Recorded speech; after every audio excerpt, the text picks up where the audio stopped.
Selamat datang di video terbaru saya. Video ini merupakan bagian dari video series yang berdiskusi soal berbagai topik seputar teknologi blockchain dan aset kripto. Video ini diproduksi atas kerjasama dengan Akademi Kripto.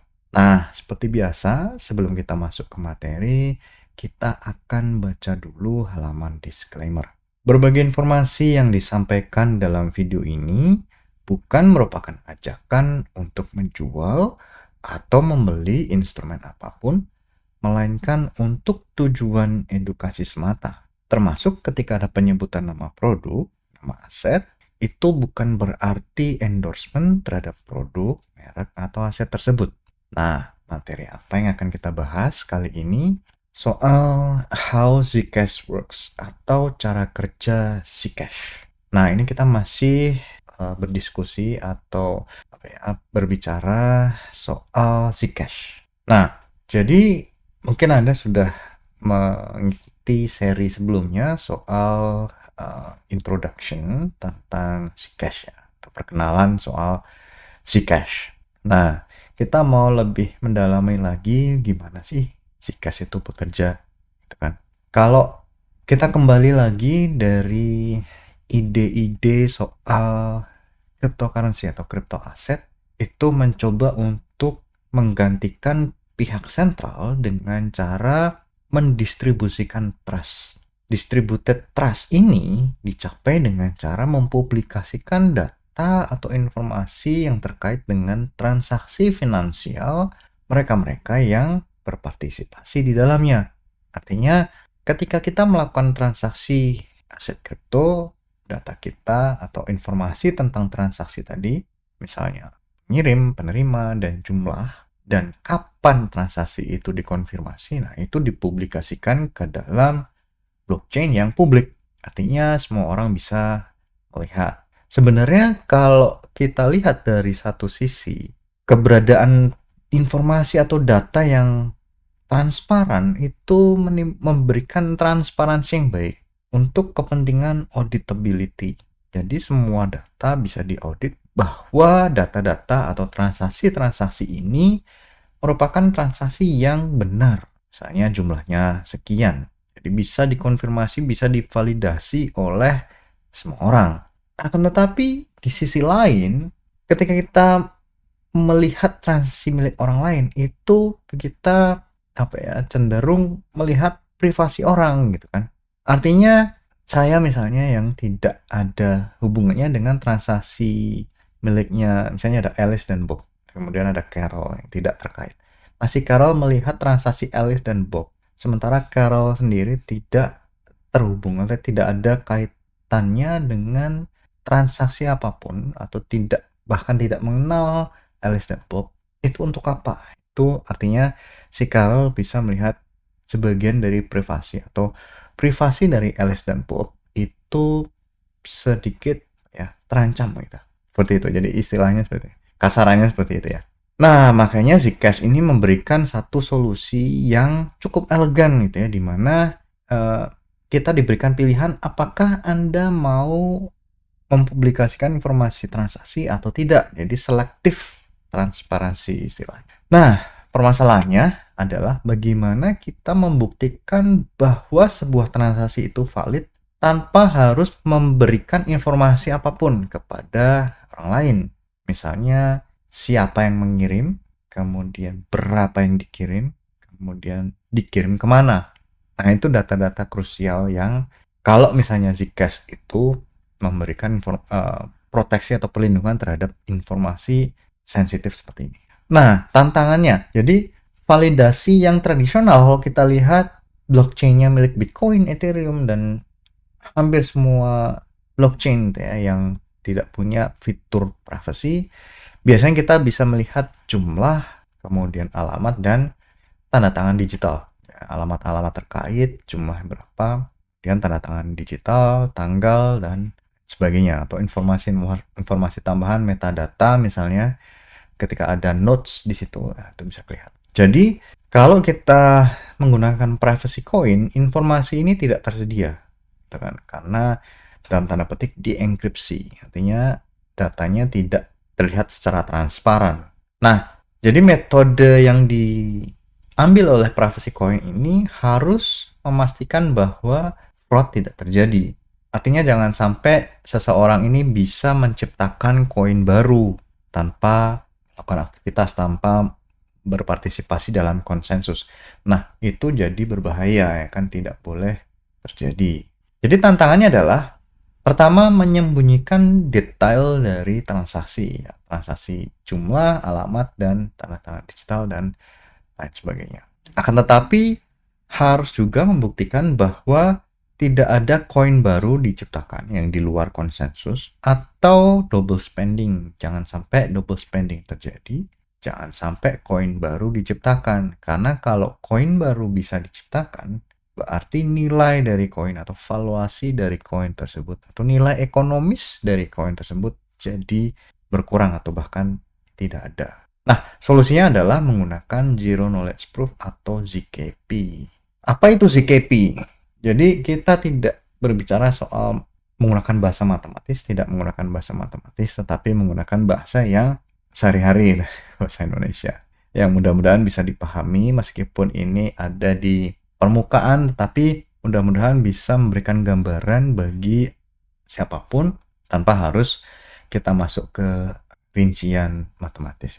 Nah, GKP itu adalah satu mekanisme matematika di mana kita membuktikan, ada satu pihak atau one party itu membuktikan informasi yang dia miliki, bahwa dia tahu sesuatu tanpa harus membuka informasi tersebut.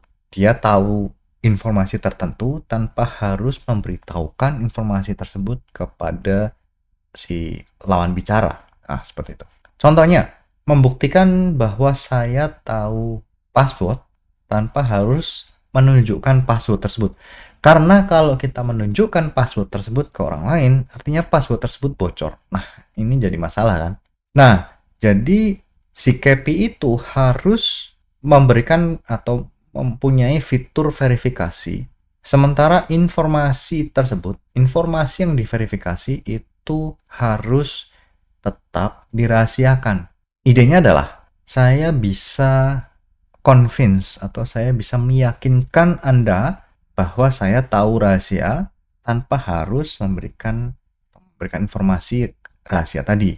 Itu idenya. Menarik sebenarnya. Analoginya seperti ini, kan? Bayangkan ada puzzle yang di belakang pintu terkunci. Ya. Nah, jadi puzzle ini atau pintu ini bisa dilalui, Anda bisa masuk ke dalam pintu kalau Anda tahu kata kuncinya. Jadi kita harus membuktikan bahwa kita bisa masuk tanpa harus mengucapkan kata tersebut atau kata password tadi secara lantang. Nah, ini caranya. Jadi verifier itu yakin bahwa kita tahu. Karena apa? Karena kita bisa masuk ke dalam pintu.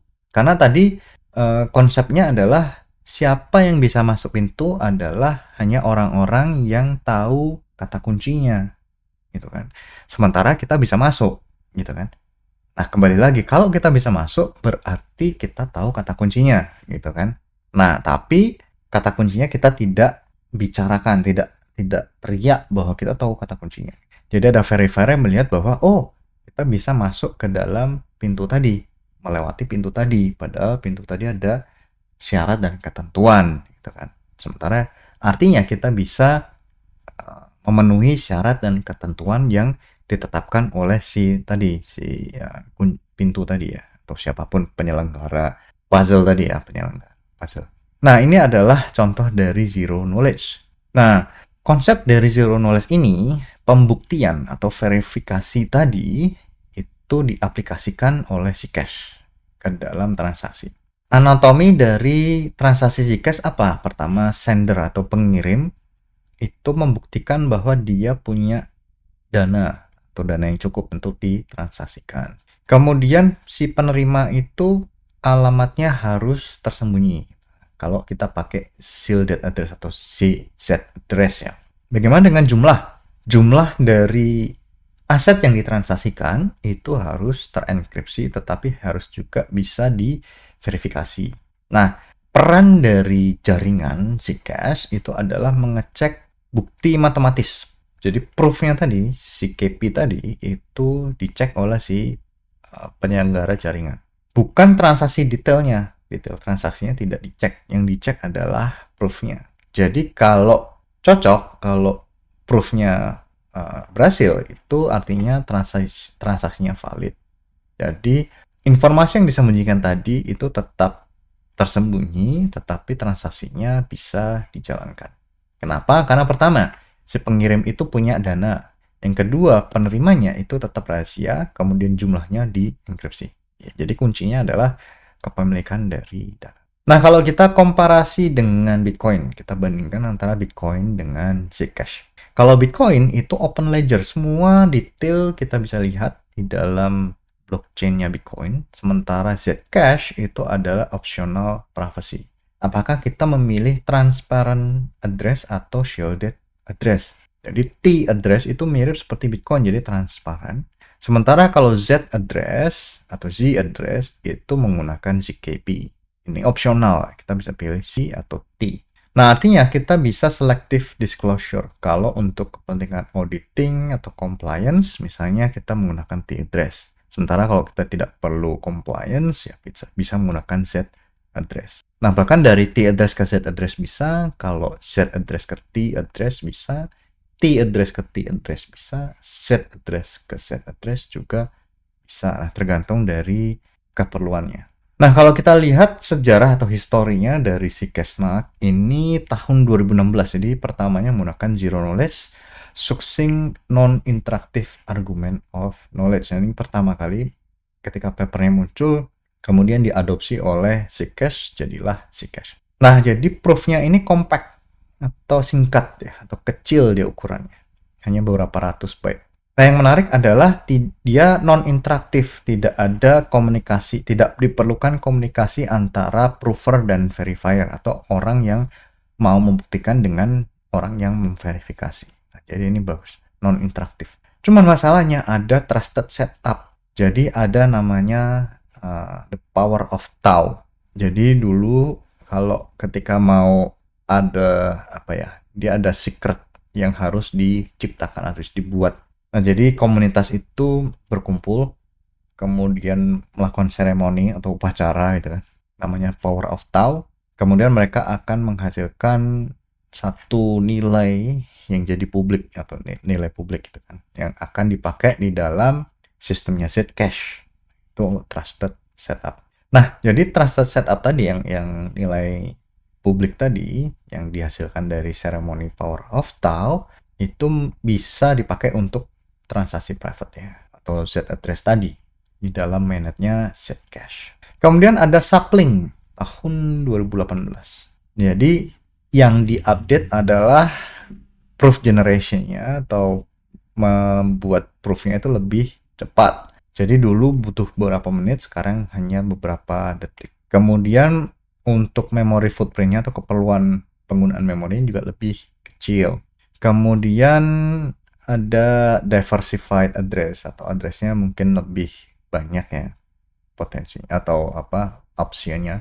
Kemudian manajemen key management ya, untuk biasanya private key itu dipakai di Light Wallet. Bagaimana Light Wallet itu tidak perlu menyimpan seluruh informasi dalam. Nah, jadi Sapling ini merupakan satu update yang besar ya di dalam ekosistem Zcash. Kemudian yang baru tahun 2022 itu ada namanya Halo 2. Jadi ada namanya recursive proof. Itu adalah proof yang memverifikasi other proof. Jadi proof memverifikasi proof juga. Jadi dengan menggunakan Halo 2 ini tidak perlu adanya trusted setup yang tadi, power of Tau itu bisa dihilangkan. Kemudian scalable juga. Jadi bisa interoperabilitas bisa diimplementasikan. Nah, kemudian bisa dikembangkan jadi smart contract dan rollup. Jadi ini jadi salah satu breakthrough ya di dalam ekosistemnya Zcash. Bagaimana si Cappy itu memastikan validitas dari transaksi? Pertama, memastikan balance atau saldo dari input dan output. Ya, kalau kita kembali ke Bitcoin itu kan ada input dan output. Jadi harusnya saldonya cocok ya. Yang di input dan di output itu saldonya harus sesuai. Artinya jangan sampai outputnya lebih besar dari input. Kalau output lebih kecil dari input, berarti ada biaya transaksi di situ. Itu relatif tidak ada masalah, tidak terlalu bahaya ya. Nah, kalau output lebih besar dari input, nah itu yang kemudian bisa mengkonfirmasi kepemilikan dari sender. Jadi sender harus punya dana yang cukup ya, tanpa harus mereveal kunci private-nya. Kemudian apakah ada double spending di situ melalui serial number. Jadi setiap koin itu ada serial number-nya. Nah, jadi dia menggunakan mathematical integrity ya tadi CKP, zero knowledge proof itu matematis, rumus-rumus matematika.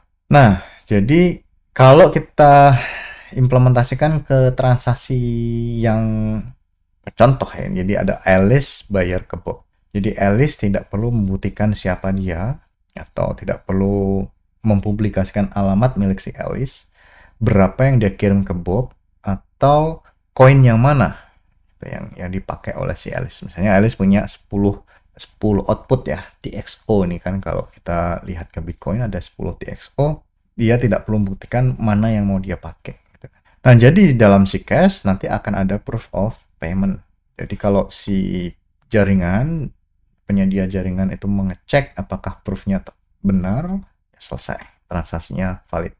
Kemudian kenapa Zcash itu penting gitu ya, atau nilai privasi dari Zcash itu kenapa penting? Pertama, privasi, melindungi identitas dari user dan sejarah atau histori finansial milik si user tadi. Kemudian dari sisi security, tidak ada kebocoran metadata, kemudian mencegah surveillance. Dari sisi scalability, tadi yang halo tuh ada recursive proof, kan, jadi computation overhead-nya bisa dikurangi. Dalam hal auditability, karena opsional ya, jadi user bisa juga menggunakan transparent address. Jadi akan ada keseimbangan antara freedom dan compliance. Summary, kita tadi sudah bicara soal Zcash dan bagaimana ZKP ini digunakan di dalam transaksi Zcash. Kemudian ada perkembangan dari original Zcash Snark tahun 2016, kemudian masuk ke Sapling, kemudian Halo 2. Kemudian inti dari proses bisnisnya Zcash adalah membuktikan kebenaran dari transaksi tanpa harus mengekspos informasi transaksi tersebut. Nah, jadi Zkp ini sebenarnya barang masih panas, barang yang atau teknologi yang masih berkembang. Sekarang tidak hanya Zcash tapi juga misalnya Zk Rollup itu juga menggunakan Zkp, teknologi yang serupa gitu ya. Atau teknologi yang dalam satu basket yang sama ya, satu bidang yang sama. Jadi Zkp tidak hanya di Zcash tapi juga di bidang lain seperti rollup.